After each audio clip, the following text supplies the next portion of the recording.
ஒரு தேவ பிள்ளை எதை மிக முக்கியமாக காக்க வேண்டும்? What does a child of God need to safeguard? உன்னத பாட்டு 1வது அதிகாரம் அதனுடைய 6வது வசனம். You can turn to the Song of Solomon, chapter 1, verse 6. நான் கருப்பாய் இருக்கிறேன் என்று பாராதேயுங்கள், வெயில் என்மேற் பட்டது, என் தாயின் பிள்ளைகள் என்மேல் கோபமாய் இருந்து என்னை திராட்சை தோட்டங்களுக்கு காவற்காரியாக வைத்தார்கள், என் சொந்த திராட்சை தோட்டத்தையோ நான் காக்கவில்லை. Look not upon me because I am black, because the sun had looked upon me. My mother's children were angry with me. They made me the keeper of the vineyards, but my own vineyard have I not kept. இந்த வேத வசனத்திலே இந்த பெண் சொல்லுகிறாள், நான் மிகவும் கருப்பாய் இருக்கிறேன். Here we can see that this lady is proclaiming that I am black. என்ன காரணம் என்றால், நான் மற்ற எல்லாருடைய திராட்சை தோட்டங்களையும் காத்தேன். The reason, if you see, she's saying, I just kept the vineyards of others. ஆனால் என்னோட சொந்த திராட்சை தோட்டத்தையோ நான் காக்கவில்லை. But I did not take care of my own vineyards. என் சொந்த வாழ்க்கையை நான் காக்கவில்லை. So here what it is saying is, I didn't keep up my life. எனக்கு அன்பானவர்களே, நீங்கள் காக்க வேண்டிய முதல் விஷயம், நீங்கள் காவல் காக்க வேண்டிய முதல் விஷயம் உங்க வாழ்க்கை.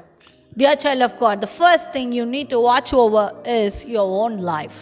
அடுத்தவங்க மற்றவங்களுடைய வாழ்க்கை எல்லாம் ஒரு பக்கம் இருந்தாலும் முதலாவது உங்கள் வாழ்க்கையை, உங்கள் சொந்த திராட்சை தோட்டத்தை நீங்கள் முதலாவது காக்க வேண்டும். Though you have many responsibilities regarding others, but still, first of all, you need to be a keeper of your life. நீ சிலருக்கு உதவி கொடுப்பதற்காக, கரம் நீட்டுவதற்காக நீ முதலாவது நல்ல பலசாலியா இருக்க வேண்டும். For you to give a helping hand to other, first of all, you should be very strong. நீ பலசாலியா இருந்தால் மட்டும்தான் நீ அநேகரை காப்பாற்ற முடியும். Only if you are strong, you can help others. சிலர் தீக்குள்ள விழுந்து கிடக்கும்போது அவர்களை காப்பாற்றக்கூடியவர்கள் பலசாலியா இருந்தால் மட்டும்தான் அவர்கள் அந்த தீக்குள் விழுந்து கிடக்கிறவர்களை காப்பாற்ற முடியும். At times when people are caught up in fire, the people who are very strong only can go and just safeguard them. முதலாவது தன்னை அவர்கள் காத்துக்கொள்ள வேண்டும். First of all, they need to safeguard themselves. அவன் தன்னை காத்துக்கொண்டால் மட்டும்தான் மற்றவர்களை காப்பாற்ற முடியும். Only if you can safeguard your own life, you can take care of helping others. உன்னோட வாழ்க்கையை நீ காப்பாற்றாம மற்ற எல்லாருடைய வாழ்க்கையும் நீ காப்பாற்றணும்னு போனாலும் உன்னோட முகம்தான் அழுக்கா இருக்கும். If you don't take care of safeguarding your own life but pretending and also moving forward to safeguard others, still your life will be black. நீ ஒரு தேவனுக்கென்று பிரதிஷ்டை பண்ணப்பட்ட தேவ பிள்ளை. You are a dedicated child of God. உன்னை நீ முதலாவது காத்துக்கொள்ள வேண்டும். First of all, you need to safeguard yourself. ஆண்டவராகிய தெய்வம் வானத்தையும் பூமியையும் சிருஷ்டித்தார் என்று சொல்லி ஆதியாகமம் 1வது அதிகாரத்தில் நாம் வாசிக்கலாம். In Genesis chapter 1 verse 1, we can see that in the beginning God created the heaven and the earth. ஆண்டவர் வானங்களையும் அண்ட சராசரங்களையும் எல்லாவற்றையும் கர்த்தர் உண்டாக்கினார். God just created the heavens, the universe, galaxy, everything. இது அனைத்தையும் தேவன் உண்டாக்கி விட்டுட்டு அதிலே பூமியை தேவன் உருவாக்குகிறார். God just created all these things.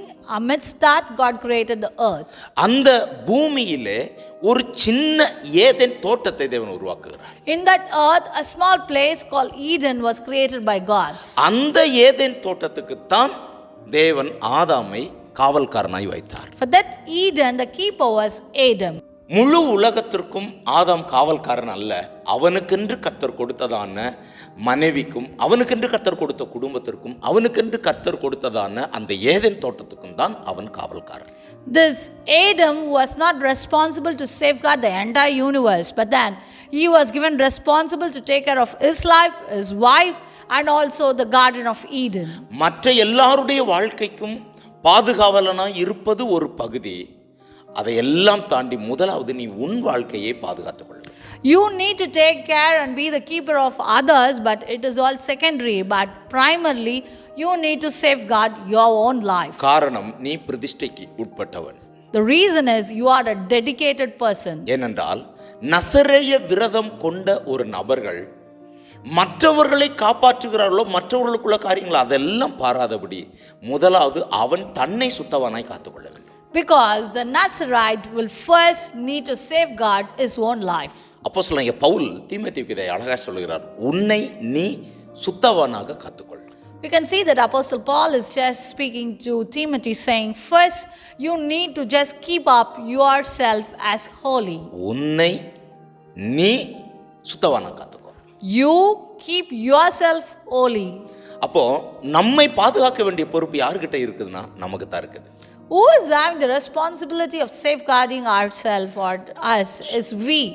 சபைகளில் இருக்கிற ஒவ்வொரு விசுவாச பிள்ளைகளும் மற்றவர்கள் என்னை காப்பாற்றுவார்கள், மற்றவர்கள் என்னை பாதுகாப்பார்கள், மற்றவர்கள் எனக்காக ஜெபிப்பார்கள், மற்றவர்கள் எனக்காக உபவாசிப்பார்கள் என்ற மனப்போக்கம் முதல்ல அவங்க சிந்தையிலிருந்து எடுக்கணும். First of all, you should not think that any believers must not have this in your mind that others will pray for me, others will fast for me, others will cry for me. Just take away that thought from you. எங்க ஊழியக்காரங்க எங்களுக்காக ஜெபம் பண்ணுவாங்க, எங்க pastor எங்களுக்காக ஜெபம் பண்ணுவாங்க, எல்லாம் சரிதான், உனக்காக நீ ஜெபம் பண்ணு.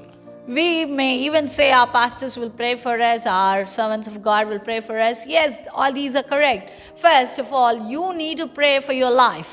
உனக்கு பசிச்சா மற்றவங்க சாப்பிட்டா உன்னோட பசி அடங்கிருமா?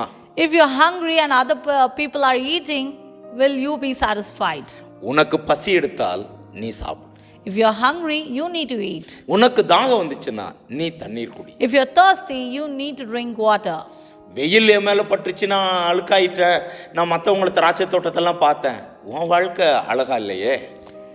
The sun just looked upon me, I'm very dark, I was taking care of others' vineyards, but your own life was not beautiful. உன்னோட சொந்த திராட்சை தோட்டத்தை நீ காக்கலையே. You did not take care of your own vineyards. உங்களை காத்துக்கோங்க. Be the keepers of yourself. உங்களுடைய திராட்சை தோட்டத்தை, உங்க சொந்த திராட்சை தோட்டத்தை காவல் காத்துங்க. Safeguard your own vineyard first, உங்க முகங்களில் அழுக்குகள் வராது. so that the dirt may not be deposited on your face. உங்களுடைய முகம் பிரகாசிக்கும்.